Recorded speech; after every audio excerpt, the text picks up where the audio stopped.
Word problem जो कि related है solving by using continued ratio से, मतलब हमने इसे सॉल्व करना है कंटिन्यूड रेशियो के मेथड से। हमारे क्वेश्चन की स्टेटमेंट यह है कि divide ₹1550 in 3 shares in such a way that twice of first share is equal to the triple of second share and triple of second share is equal to 5 times of third share। मतलब देखें आपके पास जो total amount है वो कितनी है जी 1550 है। आपने इसके कितने हिस्से करने हैं 3। तो इसमें जो 3 शेयर्स हैं सबसे पहले हम उसके हवाले से बात कर लेते हैं। यहाँ हम लिख लेते हैं टोटल जो अमाउंट है जिसको कि हमने डिवाइड करना है वो है जी 1550। तो ये ₹1550 ये आ गया। अब इसके बाद हमने कहा कि जो शेयर है तो इसमें फर्स्ट शेयर यहाँ पर हम लिख लेते हैं फर्स्ट शेयर, इसे हम सपोज कर रहे हैं ये x है, ठीक है। और सेकंड शेयर ये है जी, हम इसे सपोज कर रहे हैं ये है y। और थर्ड शेयर इसे हम सपोज कर लेते हैं कि ये है z, ठीक हो गया।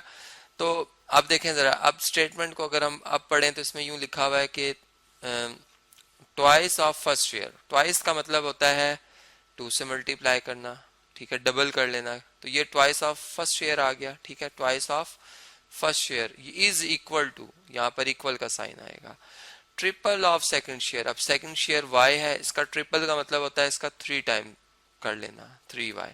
तो ये हमारे पास एक आप इक्वेशन समझ सकते हैं, ये आ जाएगी, ठीक है। इसी तरह एंड के बाद लिखा हुआ है कि ट्रिपल ऑफ सेकंड शेयर। अब देखें सेकंड शेयर का ट्रिपल का मतलब है कि आप इसको 3 से मल्टीप्लाई करेंगे, इज इक्वल टू, यहाँ पर इक्वल का साइन आएगा, 5 टाइम्स ऑफ थर्ड शेयर। इसका मतलब थर्ड शेयर z है, इसको हम क्या कर लेंगे 5 से मल्टीप्लाई कर देंगे। तो हमारे पास एक और इक्वेशन आ जाएगी जो कि हो जाएगी 3y इक्वल टू 5z। हमने फाइंड क्या करना, हमने x शेयर की अमाउंट फाइंड करनी है, y शेयर की अमाउंट फाइंड करनी है और z की, ठीक है, तीनों शेयर्स फाइंड करने हैं। तो इसके लिए सबसे पहले हम इन तीनों जो नंबर्स हैं x y z जो शेयर्स हैं इनमें आपस में रेशियो देखेंगे। यहाँ देखें, यहाँ तो x और y की रेशियो कैसे आ सकती है कि अगर आप यहाँ से देख सकते हैं कि 2x है, अगर मैं 3y से दोनों तरफ डिवाइड कर दूं, यहाँ भी और यहाँ भी, जो कि 3y का मल्टीप्लिकेटिव इनवर्स है और इनको मल्टीप्लाई करने से आंसर 1 आ जाएगा, ठीक है।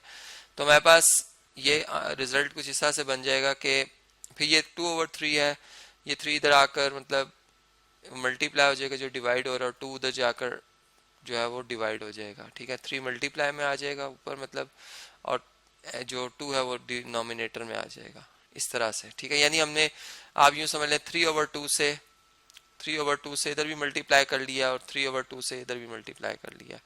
तो ये 2 से कैंसिल हो जाएगा 3 से, और यहाँ से 3/2 1 से मल्टीप्लाई होकर 3/2 आ जाएगा।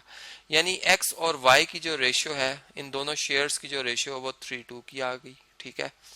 इसी तरह से अगर हम अब y और z शेयर्स में अगर देखें इनमें आपस में क्या कंपैरिजन है, तो ये 3y इक्वल टू मतलब 3y और ये 5 इधर आकर डिवाइड हो जाएगा, मतलब 1 और 5 साथ दोनों तरफ मल्टीप्लाई कर लें तो ये 3/5y हो जाएगा, और यहाँ पर 5 से कैंसिल, हमारे पास इक्वल टू z आ जाएगा। और अगर हम अब 3/5 बल्कि z को इधर ले आए, शिफ्ट कर लें तो y/z लिख लें, और ये 3/5 जैसे हमने यहाँ पर 5 ओवर मतलब यहाँ पर 3/2 से मल्टीप्लाई किया था, यहाँ पर अब इसका मल्टीप्लिकेटिव इनवर्स जो होगा 5/3, इसको अगर दोनों तरफ मल्टीप्लाई कर दिया जाए 5/3 से, और ये z इधर शिफ्ट हो चुका है ऑलरेडी, तो ये हमारे पास 5 से कैंसिल 3 से कैंसिल 5 से कैंसिल हो जाएगा, y/z इक्वल टू आ जाएगा 5/3। मतलब y और z में जो रेशियो बन रही है वो कितनी आ जाएगी 5/3 की आ जाएगी। तो इस तरह से हमने अब इनको जो शेयर्स हैं उनकी रेशियो ले आए हैं।